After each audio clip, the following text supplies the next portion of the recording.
Hello friends, exercise 2.3 से question number 4 करेंगे। Factorise करना है। नीचे चार पॉलिनोमियल्स दे रखे हैं, इनके आपको फैक्टर करने हैं। अब ये चारों के चारों जो पॉलिनोमियल है ये क्वाड्रेटिक पॉलिनोमियल है। क्वाड्रेटिक ये इसलिए है क्योंकि सबकी जो डिग्री है वो यहाँ पे 2 है। जो वेरिएबल है, वेरिएबल के अंदर हाईएस्ट पावर सभी पॉलिनोमियल के अंदर 2 है, तो ये क्वाड्रेटिक पॉलिनोमियल्स हैं। अब क्वाड्रेटिक पॉलिनोमियल्स को फैक्टराइज करने के लिए हम मेथड यूज करते हैं स्प्लिटिंग मिडल टर्म, यानी बीच वाली टर्म को हम दो टर्म में ब्रेक कर लेते हैं और फिर वहां से कॉमन निकाल के फैक्टर्स निकालते हैं। क्वेश्चन शुरुआत करते हैं। स्टेप्स को समझना क्या होता है। सबसे पहले ये जो हमारा पहला नंबर होता है जो कि एक्स स्क्वायर वाली टर्म होती है, इस पे कोई चेंज नहीं होता है। और ये जो लास्ट होता है जिसमें कोई एक्स नहीं होता, इसके अंदर कोई चेंज नहीं होता है पहले स्टेप के अंदर। अभी जो -7x है ना, इसको मेरे को ब्रेक करना है। इसको किन नंबरों में ब्रेक करना है वो अब आप समझना। एक्स स्क्वायर का कोफिशिएंट 12 और यहाँ पे ये नंबर जो 1 लिखा हुआ है, इन दोनों का किया जाता है प्रोडक्ट। यहां से आपको बात समझनी है। ये 12 1 जा 12 हो गया। फिर ये जो प्रोडक्ट आया है इसके निकाले जाते हैं फैक्टर्स। 12 को 2 से डिवाइड किया तो 6 आया, 2 से किया तो 3 आया, 3 से किया तो 1 आया। अब ये जो फैक्टर्स आए हैं, इन फैक्टर्स में से मेरे को दो ऐसे फैक्टर तैयार करने हैं जिनका मल्टीप्लाई करके तो आ जाए ये 12 ही, और जिनको ऐड करके आ जाना चाहिए ये बीच वाली चीज, बीच वाला नंबर यानी कि -7। ये -7 आ जाना चाहिए। ऐसे मेरे को यहां से दो नंबर ढूंढने हैं। तो वो दो नंबर मैं यहां से देख पा रहा हूं, बड़ा ही सिंपल है। 2 2 जार अगर मैं एक साथ ले लेता हूं तो 4 हो गया, और इस 3 को ले लेता हूं तो ये 3 हो गया। 4 और 3 को मैं यूज करके 12 बना सकता हूं, क्योंकि 4 3 जार 12 होता है। और 4 और 3 को यूज करके मैं -7 भी बना सकता हूं। -7 कब बनेगा? जब 4 भी माइनस का होगा और 3 भी माइनस का होगा। तो जब इन्हें ऐड करेंगे तो -4 -3 दोनों नेगेटिव नंबर हैं, तो ये ऐड हो जाएंगे, -7 आ गया। अब -4 और -7 मेरे को चाहिए। यहां मैं इसी कंडीशन को अगर मैं देखता हूं, -4 अगर मैं -3 यहां लगाता हूं तो भी 12 आ जाता है। यानी मेरी ये दोनों कंडीशन फुलफिल होनी चाहिए। ऐसे दो नंबर होने चाहिए जिनका प्रोडक्ट तो आ जाए +12 और जिनका सम आ जाए -7। तो ये मेरी -4 और -3 पे बात सही बन रही है। तो इस -7x को मैं दो फैक्टर्स में अलग अलग लिख लूंगा। दो नंबर्स में -4x और -3x के अंदर मैं इसे ब्रेक कर लूंगा। इसे बोलते हैं स्प्लिटिंग मिडल टर्म। तो -4x और -3x ये मैंने ब्रेक कर लिया। अब पहली दो टर्म में से कॉमन लेंगे और फिर अगली दो टर्म में से कॉमन लेंगे और फैक्टराइज हो जाएगा। इन दोनों के अंदर मैं देख रहा हूं 12x स्क्वायर -4x, इनमें 4 कॉमन आ रहा है दोनों में। ये 4 3 जार होता है, ये 4 1 जार होता है। 4 कॉमन आ गया। x यहां भी है, x यहां भी है, एक x तो दोनों में है ही, तो x भी बाहर आ गया। ब्रैकेट स्टार्ट करते हैं। यहाँ 12 में से 4 बाहर ले लिया तो 4 3 जार 12 होता है, तो 3 बच गया। और x की पावर 2 में से x ले लिया 1, तो 1x बच गया। फिर ये माइनस का साइन, यहाँ 4x है, पूरा 4x बाहर ले रखा है तो कुछ नहीं बचा। जब कुछ नहीं होता तो 1 होता है, क्योंकि 1 से तो हम मल्टीप्लाई करते ही है ना। 4x को 1 से मल्टीप्लाई करेंगे तो 4x आएगा। अब यहाँ पे देखिए -3x + 1, इन दोनों में आपको कोई भी चीज कॉमन दिखाई नहीं देगी। जब कुछ कॉमन नहीं होता तो वहां पे 1 तो कॉमन होता ही है। अब एक चीज और समझिए, यहाँ पे माइनस है और ये प्लस है, तो जो प्लस होता है ये दो बार मल्टीप्लाई अगर माइनस की जाती है तो प्लस बन जाता है। यानी प्लस के अंदर दो माइनस छुपे हुए हैं। तो यहाँ पे एक माइनस है और यहाँ पे -2 है, तो माइनस कॉमन आ रहा है दोनों में से, तो मैंने माइनस कॉमन ले लिया। तो माइनस भी दोनों में कॉमन है और 1 भी दोनों में कॉमन है। अब यहां से देखिए -3x में से यहाँ क्या बचेगा? माइनस बाहर ले लिया, 1 ले लिया, तो 3x बच गया। यहाँ पे दो माइनस में से एक माइनस बाहर ले लिया तो एक माइनस बच गया, और 1 बाहर है तो 1 ही रहेगा। यहाँ पे जब कुछ नहीं बचता तो 1 होता है।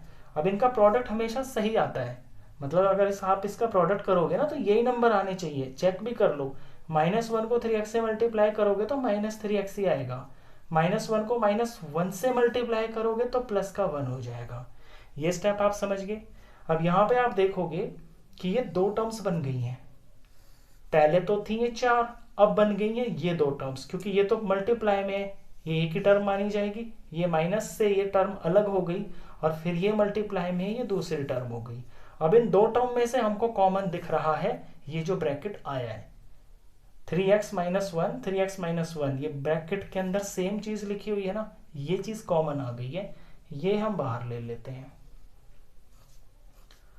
और यहां पहली टर्म में से 4x बच गया और अगली वाली टर्म में से -1 बच गया। बस ये इसके दो फैक्टर्स हो गए, ये आंसर हो गया है। अगर आप इस क्वेश्चन को बिल्कुल ठीक कर रहे हो तो ये जो ब्रैकेट में दो चीजें आती है ना, यहाँ ब्रैकेट में और यहाँ ब्रैकेट में, ये हमेशा सेम आएंगी क्योंकि आगे चल के यही कॉमन आती है। तो ये पहला पार्ट था। अब करते हैं इसका सेकेंड पार्ट। सबसे पहले तो मैं ये नंबर लिख लेता हूं 2x² और लास्ट में ये +3, इनका कोई चेंज नहीं होगा पहले स्टेप में। उसके बाद x² का कोफिशिएंट जो कि 2 है और यहाँ अकेला नंबर बिना x वाला जो कि 3 है, इनका मेरे को करना है प्रोडक्ट। 3 2 हो गया है 6। अब 6 के मैं निकालूंगा फैक्टर्स। 6 को 2 से किया 3 आया, 3 से किया 1 आया। अब मेरे को दो कंडीशन फुलफिल करनी है, ऐसे दो नंबर तैयार करने हैं जिनका प्रोडक्ट तो आ जाए 6 और जिनका सम आना चाहिए ये बीच वाला नंबर, बीच में +7 लिखा हुआ है तो प्लस का ही आना चाहिए। तो ऐसे मैं यहां से क्या नंबर बना सकता हूं, अब 2 और 3 तो ये तो ऑलरेडी जो है ना 6 से छोटे ही हैं और ये 7 से भी छोटे हैं। तो अगर मैं 2 3 दोनों को साथ ले लेता हूं तो 6 हो गया। और ये 1 भी तो इसका एक फैक्टर है, 1 तो सबका ही फैक्टर होता है। तो 6 और 1 को अगर मैं साथ ले लेता हूं तो 6 1 जार 6 होता है और 6 में 1 लगाने से 7 भी होता है। तो ये तो बिल्कुल सही बात बैठ गई। तो जो मेरे नंबर आएंगे वो यही आएंगे 6 और 1। अब इस +7x को मैं ब्रेक कर लूंगा 6x + 1x में। तो यहां पर हम लिख लेंगे 6x + 1x। 1 का भी लिखने की जरूरत नहीं होती है, कोफिशिएंट में हम लिखते भी नहीं है कभी, चाहे तो आप लिख भी सकते हो। जब नहीं लिखा होता है कुछ भी तो वो 1 ही माना जाता है। अब ये तो हो गया स्प्लिट मिडल टर्म का। अब कॉमन लेना है हमको, पहली दो में से कॉमन लेते हैं। 2 1 = 2, 2 3 = 6, इन दोनों में 2 कॉमन है, यहाँ ले लिया। x यहाँ भी है, x यहाँ भी है, एक x दोनों में है तो एक x कॉमन आ गया। ब्रैकेट स्टार्ट कर लिया, 2 बाहर आ गया, x2 में से एक x बाहर आ गया तो एक x बच गया यहाँ पे, ये प्लस का साइन। यहाँ पे 6 में से 2 बाहर आ गया तो 2 3 = 6 होता है तो यहाँ पे 3 बच गया और एक x है वो ही बाहर आ गया तो आगे कुछ नहीं बचा।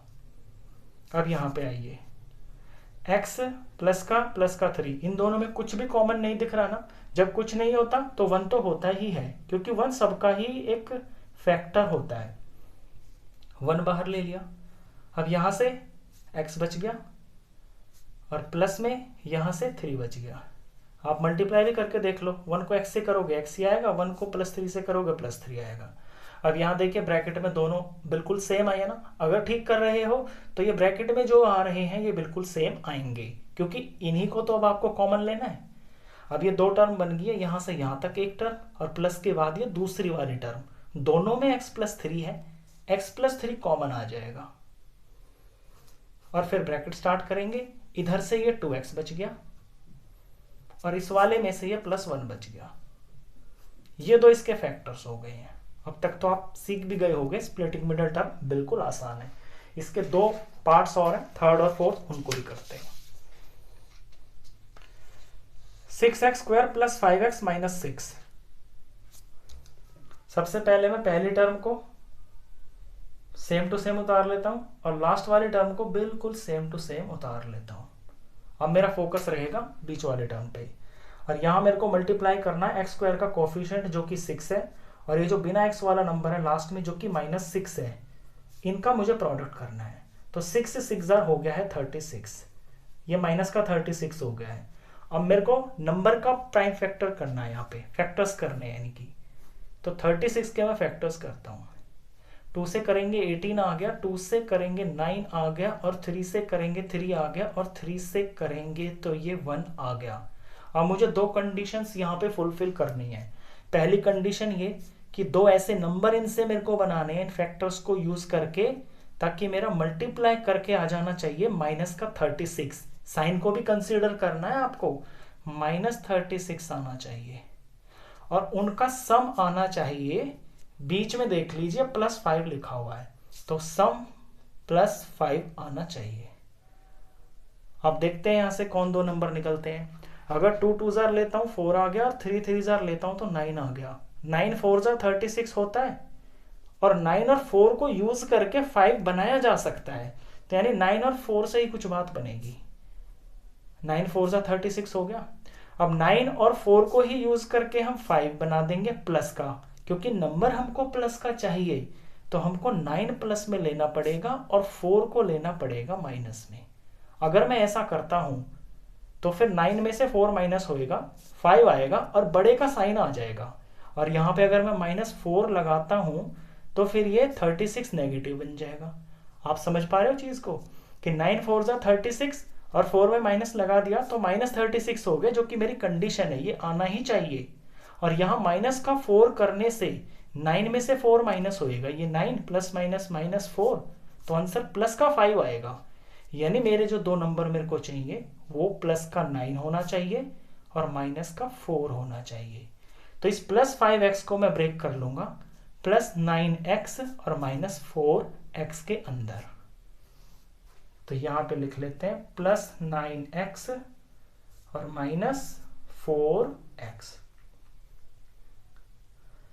अब यहां पहली दो टर्म में से कॉमन लेते हैं। 3 2 जार 6 और 3 3 जार 9, 3 कॉमन आ रहा है दोनों में से। x दोनों के अंदर है, x भी आ गया बाहर। यहां से देखिए 3 2 जार 6 होता है तो 2 बच गया, और x की पावर 2 है और x 1 बाहर है तो 1 x हो गया। यहाँ पे प्लस का प्लस हो गया। यहाँ 3 3 जार 9 है, 3 बाहर है तो यहाँ 3 रह गया, 1 x है वही बाहर है तो अब कुछ नहीं बचा, ब्रैकेट क्लोज। आगे -4x और -6 में दोनों में आप देख रहे हो कि माइनस है तो माइनस कॉमन ले लिया। ये दोनों 2 के मल्टीपल्स हैं, 2 2 जार 4 2 3 जार 6, तो 2 इनके अंदर आ रहा है कॉमन, 2 ले लिया। इससे अलग कुछ भी नहीं है, ब्रैकेट स्टार्ट कर लो। अब यहां से क्या बच गया, माइनस बाहर ले लिया, एक 2 बाहर ले लिया तो 2 2 जार बच गया, यहाँ 2 जार बच गया और ये वाला x बच गया। यहां से माइनस बाहर ले लिया और 2 बाहर ले लिया तो 2 3 जार, यहाँ पे 3 जार बच गया और प्लस रहेगा यहाँ पे, क्योंकि माइनस तो बाहर ले लिया ना, तो फिर तो प्लस लिखा जाएगा, +3 जार। अब देख लो आपके बिल्कुल सेम आ रहे हैं ना, 2x + 3 2x + 3। अब इन दो टर्म में से यहां से यहां तक और यहां से यहां तक कॉमन ले लेते हैं, 2x + 3 ही कॉमन आएगा। 2x + 3 तो आ गया है कॉमन दोनों में से, ब्रैकेट स्टार्ट। यहां से 3x बच गया और यहां वाली टर्म में से -2 बच गया, और ये दो आ गए हैं इसके फैक्टर्स, यही इसके आंसर्स हो गए। चलिए इसका लास्ट पार्ट करते हैं, फोर्थ पार्ट है 3x² - x और -4। सबसे पहले मैं यही कर लेता हूं कि पहली टर्म जो कि x² की है वो, और लास्ट की टर्म जो कि बिना x वाली है वो तो कुछ चेंज होगा ही नहीं, मैंने कॉपी कर ली।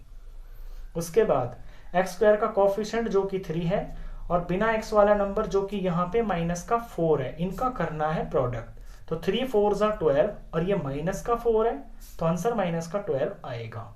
अब ये जो 12 नंबर आया है इसके हमको निकालने हैं फैक्टर्स। तो 12 को 2 से करेंगे 6 आया, 2 से किया तो 3 आया, 3 से किया तो 1 आया। अब इन फैक्टर्स को यूज करके मुझे दो कंडीशन यहाँ पे तैयार करनी है। ऐसे दो नंबर होने चाहिए जिनका प्रोडक्ट तो आना चाहिए -12, साइन पे भी फोकस करना है, साइन को कंसिडर किया जाता है। -12 आना चाहिए और जिनका सम आना चाहिए बीच वाला नंबर जो कि यहाँ पे माइनस है, कुछ नहीं लगा हुआ ना, यानी कि -1 है, इसका कोफिशिएंट 1 कभी लिखा नहीं होता, ये -1 है। तो बनाते हैं यहां से ऐसे दो नंबर। यहां से मेरे को दिख रहा है 2 2 जार 4 और 3, 4 और 3 को यूज करके 12 बनाया जा सकता है, 4 3 जार 12 होता है, मैं लिख लेता हूं पहले रफली। और 4 और 3 को यूज करके 1 भी बनाया जा सकता है, तो 4 और 3 को यूज करके 1 बनाया जा सकता है। अब पहले इस माइनस वाले पे, नीचे वाले पे देखिए, ये जो सम हो रहा है ना, इसमें आंसर आपको चाहिए -1। तो 4 में और 3 में हम बड़े नंबर को माइनस बना लेंगे। जब ऐसे नेगेटिव और पॉजिटिव नंबर होते हैं तो वो सब्ट्रैक्ट होते हैं, और बड़े का साइन आता है, तो यहाँ सब्ट्रैक्ट होके तो 1 आएगा, और हमें माइनस का चाहिए तो बड़े को हम जानबूझ के यहाँ माइनस लगा लेंगे। अब अगर यहाँ मैं माइनस का 4 मानता हूँ तो -4 इंटू प्लस का 3, ये -12 भी आएगा। तो मेरी दोनों कंडीशन फुलफिल हो रही है। अगर मैं माइनस का 4 और प्लस का 3 लेता हूँ तो इनका जो प्रोडक्ट है वो माइनस का 12 आ रहा है जो मेरे को चाहिए, और -4 और प्लस का 3 लेने से इनका जो सम है वो -1 आ रहा है जो मेरे को यहाँ पे चाहिए। तो मेरे दो नंबर हो गए -4 और प्लस का 3। तो इसे जो -1 लिखा हुआ है यहाँ पे, इसको मैं इन दो टर्म्स में ब्रेक करूंगा, -4x + 3x, ये लिखूंगा मैं इनकी जगह पे, -4x और प्लस 3x। ये नंबर आगे पीछे होने से कोई फर्क नहीं पड़ता। अगर मैं प्लस का 3x यहां लिख दूं और माइनस का 4x यहां पे लिख दूं तो भी कोई फर्क नहीं पड़ेगा आंसर पे, बल्कि उससे ये आंसर क्वेश्चन जो है ना सिंप्लीफाई होने में और आसानी हो जाएगा, क्योंकि 3 और 3 7 हो जाएंगे, 4 और 4 7 हो जाएंगे। लेकिन अगर आप ऐसे भी लिख दोगे तो भी कोई दिक्कत नहीं, आंसर सेम ही आएगा। अब यहाँ देखिए 3x² - 4x में मुझे x से अलग कुछ भी कॉमन नहीं दिख रहा, तो मैंने x कॉमन ले लिया, और तो कुछ है नहीं कॉमन, ब्रैकेट स्टार्ट कर लिया, ये 3 हो गया, और x के 2 में से x बाहर है तो यहाँ अकेला x बच गया, फिर ये माइनस आ गया, फिर ये 4 यहाँ बच गया, और x बाहर ले लिया है तो यहाँ x नहीं बचा, यही बच गया बस। अब इन दोनों में देखिए यहाँ पे 3x और -4 है, तो इन दोनों के अंदर आपको कॉमन दिखेगा 1, क्योंकि और तो कुछ है नहीं यहाँ पे, तो 1 कॉमन दिखाई देगा, तो मैंने 1 लिख लिया, फिर मैंने ब्रैकेट स्टार्ट कर लिया। अब मैंने बताया था जब आपका एक नंबर यहाँ पे माइनस का हो और एक नंबर हो यहाँ पे आपका प्लस, तो आप ये कर सकते हो कि इस प्लस को माइनस मान सकते हो, लेकिन पहले हम ट्राई करते हैं कि हमें आंसर ना 3x - 4 ही आना चाहिए। तो यहाँ तो -4 तभी आएगा जब हम +1 लेंगे, तो +1 से अलग इसमें कुछ कॉमन नहीं आ रहा, क्योंकि ये भी तो हमें सेम चाहिए ना यहाँ पे। तो यहाँ पे इस बार आप माइनस मत बनाना इस प्लस के, तो 1 कॉमन ले लिया, तो यहाँ से बचा 3x, और यहाँ पे -4, ये -4 एज इट इज। ये दोनों नंबर भी मेरे सेम आने चाहिए, जो ब्रैकेट के अंदर है ना ये भी सेम आने चाहिए। तो 3x - 4, 3x - 4 बिल्कुल सेम आ गया है, इन्हें हम ले लेंगे कॉमन, 3x - 4 कॉमन ले लिया, यहाँ से बच गया है x, और यहाँ से बच गया है +1। ये इसके दो फैक्टर्स आ गए हैं। अभी इसी क्वेश्चन को ना मैं जल्दी से आपको जो है ना ये भी चेक करके दिखा देता हूँ कि अगर इन फैक्टर्स को हम आगे पीछे भी ले लेते हैं ना तो आंसर पे कोई फर्क नहीं पड़ता। देखिए थोड़ा जल्दी से करेंगे, 3x² प्लस का 3x और माइनस का 4x और माइनस का 4। ऐसा करने से बस ये होगा कि 4 4 7 दिख जाएंगे और 3 3 7 दिख जाएंगे, तो 3x दोनों में कॉमन है। यहाँ से एक x बच गया, यहाँ से प्लस, और यहाँ से कुछ नहीं बचा तो 1। अब इन दोनों में माइनस कॉमन आ रहा है तो माइनस कॉमन ले लिया, दोनों में 4 कॉमन आ रहा है, 4 ले लिया, यहाँ से x बच गया, और माइनस बाहर है तो यहाँ से प्लस बच गया, और 4 1 4 होता है। अब x + 1 कॉमन आ गया है, और यहाँ से बच गया है 3x और ये -4। तो ये जो दो नंबर आप ब्रेक करते हो ना स्प्लिटिंग मिडिल टर्म में, ये आगे पीछे भी अगर आप लिख दो तो कोई फर्क नहीं पड़ता, आंसर वही आएगा आपका जो एक्चुअल उसके फैक्टर्स हैं। ये लास्ट पार्ट था, क्वेश्चन खत्म।